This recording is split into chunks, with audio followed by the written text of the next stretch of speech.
পড়ছিলাম ভালোবাসি কও, কলমে নুজাইফা নুন। পর্ব সংখ্যা 5। পরাগ ভাই সোফায় বসে ল্যাপটপে কাজ করছেন। মাঝে মধ্যে কাজ করতে করতেই নির্মাষ্ঠ কামড়ে ধরছেন। আপাতত আমার কোনো কাজ নেই। আমি সিঁড়িতে বসে কাঁটা চামচ দিয়ে চা খাচ্ছি আর পরাগ ভাই ঠোঁট কামড়ানোর দৃশ্য দেখছি। বুড়ো বেটা বাচ্চাদের মতো ঠোঁট কামড়াচ্ছে। বড্ড অশোভনীয় লাগছে দেখতে, কিন্তু কিছু করার নেই। মা কড়া গলায় বলে দিয়েছেন তার আব্বাজানের খেয়াল রাখতে, প্রয়োজনে হাগুমুদো ছুঁচু করিয়ে দিতে। আমি পরাগ ভাইয়ের দিকে হাঁ করে তাকিয়ে আছি। ঠিক তখনই রুশে এসে আমার গাল বন্ধ করে দিল। ঠোঁট বেঁকিয়ে বলল, কী রে, এত মনোযোগ দিয়ে কি দেখছিস? আমার উত্তরের অপেক্ষা করল না রুশু, পুনরায় বলে উঠল, পরাগ ভাই ল্যাপটপ কোথায় পেল? তুই জানিস না আমার বাবা একজন এসপি? আমার বাবার হাত অনেক লম্বা। তার একটা ফোন কলে পরাগ ভাইয়ের ল্যাপটপ যশোর থেকে মাগুরা চলে এসেছে। তবে আমার বাবার হাত অনেক লম্বা হলেও বুদ্ধিতে খাটো। শুধু পরাগ ভাইয়ের ল্যাপটপটাই আনিয়েছে।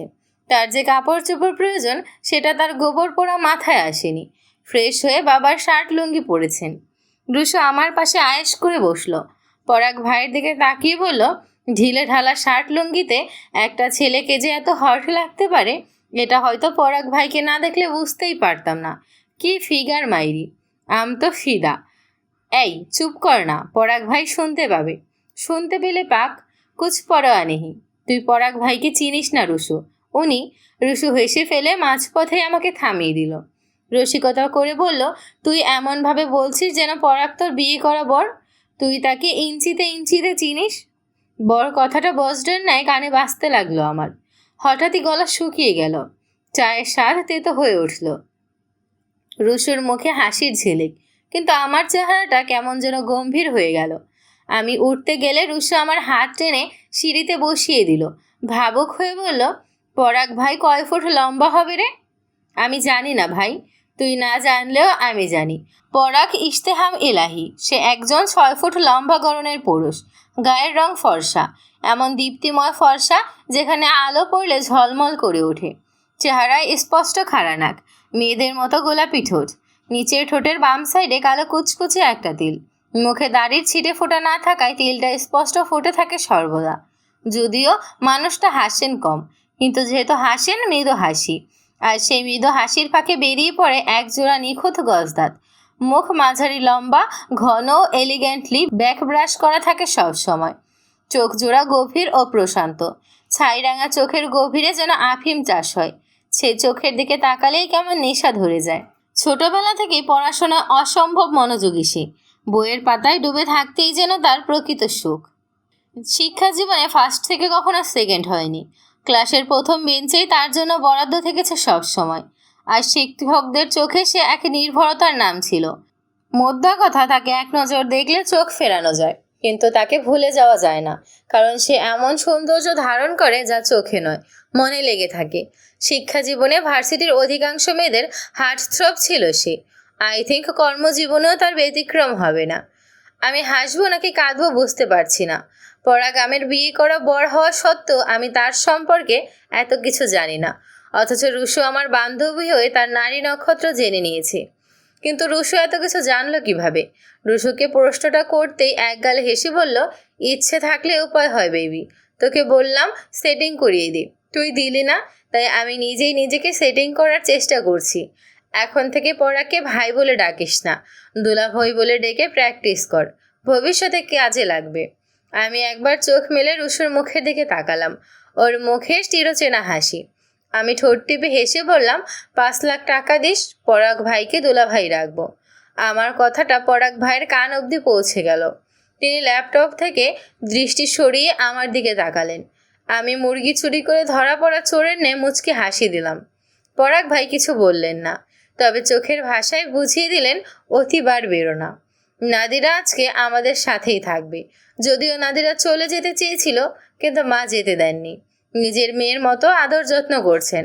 বাবা বলেছেন আগামীকাল সকালে তিনি নাদিরাকে মোহাম্মদপুর দিয়ে আসবেন। আমি আর নাদিরা আমার রুমে বসে গল্প করছিলাম। মেয়েটা বেশ মিশুক, নিজের প্রেমের গল্প শোনাচ্ছে আমাকে। আমিও নীলজ্জের মতো বসে বসে জুনিয়রের প্রেম কাহিনী শুনছি। মাঝে মধ্যে কান্নাও করছি। নাকের পানি চোখের পানি মুছতে মুছতে এক প্যাকেট টিস্যু প্রায় ফুরিয়ে এসেছে। অন্যের দুঃখে ব্যথিত হয়ে কান্না করা বহু পুরনো অভ্যাস আমার। 2009 স্টার জলসা চ্যানেলে মা নামের একটা সিরিয়াল হতো। আমি ঝিলিকের কষ্ট দেখে ডাক ছেড়ে কান্না করতাম। পাশের বিল্ডিং থেকে আন্টিরা ছুটে এসে আমাকে সান্ত্বনা দিত। সেই শোক কাটিয়ে উঠতে না উঠতেই 2014-তে শুরু হয় কিরণমালা। কিরণমালার ওপর কটকটির অত্যাচার দেখে কেঁদে কেটে বুক ভাসাতাম। এখন অবশ্য সিরিয়াল দেখে কান্না করি না, তবে কারো মুখে কষ্টের কথা, ব্রেকআপের কথা শুনলে কান্না করে দিই।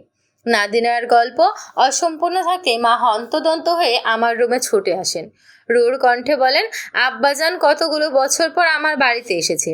তোকে কতবার বলেছি আব্বাজানের খেয়াল রাখতে, তুই সেটা না করে এখানে বসে বসে গল্প করছিস। বলি, তোর কখনো আক্কেল জ্ঞান হবে না? আক্কেল দাঁত উঠলে তবেই না আক্কেল জ্ঞান হবে। তাছাড়া তোমার আব্বাজান কচি খোকা নয় যে তাকে গলা কাটায় এসে ধরে নিয়ে যাবে। মুখে মুখে তর্ক করবি না, কিচেনে আয়, আব্বাজানের রুমে কফি দিয়ে আসবি। আমি কিছু বলার আগেই নাদিরা লাফ দিয়ে খাট থেকে নেমে গেল। মুচকি হেসে বলল, আমি দিয়ে আসছি আন্টি।